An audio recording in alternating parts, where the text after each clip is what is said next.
ఒక పెద్ద YouTuber Instagram live పెట్టి కావాలనే డివైడర్ ని గుద్దాడు.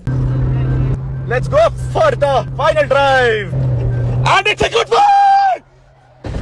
అతని అనురాగ్ యూట్యూబ్ లో ద UK07 రైడర్ అని ఉంటది. అతడు సంపాదించింది కోట్లలో ఆస్తి. ఇన్స్టాగ్రామ్ లో 7 మిలియన్ ఫాలోవర్స్, యూట్యూబ్ లో 7 million subscribers, 10 super luxury cars, 10 bikes. అంత ఆస్తి ఉన్నా తన అమ్మ నాన్నలు దూరం పెట్టారని, వైఫ్ వదిలేసి వెళ్ళిపోయిందని. ఇంత ఆస్తి సంపాదించి, ఇంత సబ్స్క్రైబర్స్ ని సంపాదించి, ఇంత ఫాలోవర్స్ ని సంపాదించి, తల్లిదండ్రుల ప్రేమని సంపాదించలేకపోయినా సరే ఇదంతా చెప్పుకుందామని చెప్పేసి 2 hours యూట్యూబ్ లో వీడియో పెట్టాడు. ఒక్క పాజిటివ్ కామెంట్ కూడా లేదు, మొత్తం నెగిటివ్ కామెంట్.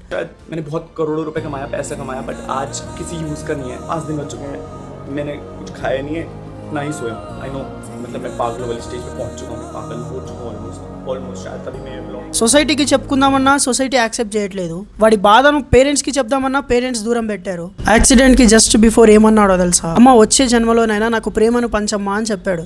अगले जन्म आओ मम्मी तो प्यार दे देना, बस प्यार दे देना बाबू, बहुत जरूरत थी प्यार की. ఒకసారి కార్ చూడండి ఒకసారి. అతనిది అంత క్రూషియల్ సిచ్యువేషన్లో పడి ఉంటే అక్కడ ఉన్న వాళ్ళు హాస్పిటల్కి తీసుకెళ్తే ప్రాణాలతో బతికాడు. కానీ అతడు ఏం తప్పు చేశాడో తెలియదు అని కనీసం పేరెంట్స్ చూడడానికి కూడా రాలేదు. అంత దారుణం. మా దగ్గర డబ్బులు ఉన్నాయి, మేము ధనవంతులం, మేము ఉన్నవాళ్ళం అని చెప్పుకునే వాళ్ళు ఉంటారు కదా. ఎంత సంపాదించినా కూడా ఇలాంటి సిచ్యువేషన్ వస్తే జీవితం అనేది వేస్ట్. ఫ్యామిలీ సపోర్ట్ లేకపోతే జీవితం వేస్ట్. సో ఈ రీల్ని షేర్, సబ్స్క్రైబ్ అండ్ ఫాలో చేయండి. Thank you for watching.